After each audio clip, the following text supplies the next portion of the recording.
Hi, welcome back. I'm Theresa Callard-Moore. I am a holistic psychotherapist in Flint, Michigan, and the author of BridgeIT, the Integrative Medicine Approach to the Healthcare Crisis in the United States. This is my version of reading the book to you, for those of you who want it read to you. And I'm so happy that you're joining me. Please let me know if you like what I'm talking about and give me a thumbs up while you're listening to the book. And here's chapter 2. Who's on first, what's on second, and I don't know is on third, is the quote from Abbott and Costello from 1945. My calling is to help people. The first few months of my practice, I felt the need to rescue everyone.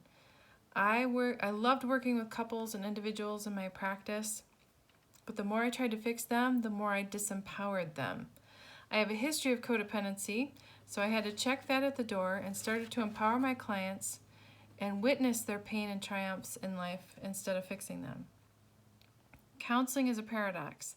The more you try to help people, the less they feel they can help themselves. It is with the greatest privilege and honor for me to witness others heal themselves. I essentially became a cheerleader in their life. Meanwhile, in my own life, I found a man who actually loved me, which I really didn't know was possible. He had 2 children from 2 previous marriages, so when I met him, I became a wife and mother instantly. Blended family issues were sometimes challenging, but those kids filled my heart and filled my life. The youngest one, who was 4 at the time, was often ill. She was diagnosed with asthma and chronic allergies and sinus infections, but that didn't stop there. She would end up in the hospital with pneumonia and was often on antibiotics every other month. I took her to doctor, trying to get to the bottom of it, and the doctor said it was allergies and eventually it would get better. Meanwhile, she was miserable, and we were missing 20 days of work every year due to her health conditions. It's easy to see the rabbit hole starting here. I wasn't working enough to keep up with the bills. Her medical bills were increasing. We needed to spend less on food, and processed food is cheaper, and that was the foods that was making her sick. That's what she was allergic to. But the doctor said we don't need to do allergy testing. Eventually she'll grow out of it. If we took out carpet, we got rid of pets, we did allergy shots, she got tubes in her ears, her tonsils and adenoids removed, you name it, we did it. She still struggled. I knew there was no way to live, this was no way to live, and I had concerns about the long-term effects of antibiotics. I had reached a limit to what traditional medicine could do for my daughter. That's when we began to look for causes, not just seek out the treatment of symptoms. I went off the traditional track and started looking at holistic approaches. I have 6 chiropractors in my family, so I'm familiar with that. I took her to get adjusted and muscle tested to see what we could do, and realized she had many food allergies along with some emotional issues from her parents' divorce. I started to change her diet, work on her grief and abandonment. I realized the importance of holistic approach, proper nutrition, exercise combined with mental health is what gets us back into balance.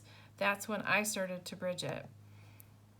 That's the end of chapter 2. These chapters are really short. At some of these videos, I want to do some discussion around them and see what you guys think. My favorite clients that walk in my door as a holistic psychotherapist are the ones that reach this point right here, where they are like, we have tried everything. We don't know what to do. I've been to so many doctors. I've tried so many things. And I see that first of all, they're willing, and they're interested to see what else they could do.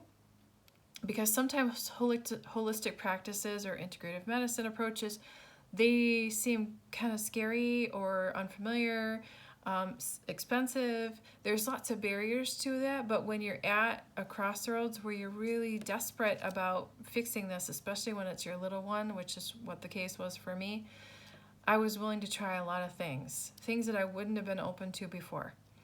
And I think that we might be there now because of this pandemic that we're in, but we get to those points for different reasons. But those are the people that I'm like, oh my gosh, have you thought of chiropractic? Have you thought of acupuncture? Have you thought of massage therapy? What supplements are you taking? What are you open to doing? Because there's a whole arena of things to do that people just don't even consider because they don't know enough about it. That would be the reason for this book too. That's the kind of practice I've built over the last 20 years. And that's what I'm trying to share with you. And I feel like there's a way to bring us all together. Again, this book is trying to describe my ideas about how that could happen. I'm going to keep reading chapter by chapter.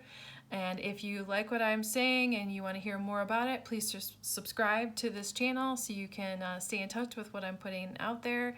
And for sure to give me a thumbs up if you like it.